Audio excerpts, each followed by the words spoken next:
Most college football fans, even those that might consider themselves to be casual fans, know about the West Virginia versus Marshall rivalry. It even has a name, the Friends of Coal Bowl. But what if I told you this is the most lopsided rivalry in college football history? These two programs have only played each other 12 times, which is pretty remarkable considering they're the only two FBS programs in the state of West Virginia, and West Virginia is a perfect undefeated 12-0 versus Marshall.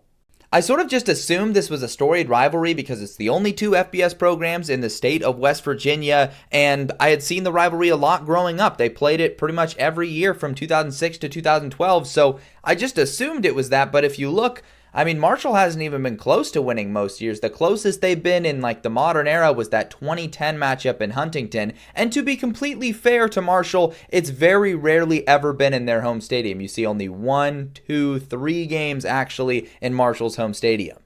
The two teams haven't played since 2012, and unfortunately, there's nothing on the schedule through 2029 for Marshall to play West Virginia. One of the reasons that's actually been talked about is West Virginia doesn't want to schedule Marshall again because no coach or AD wants to be the first guys to lose to Marshall.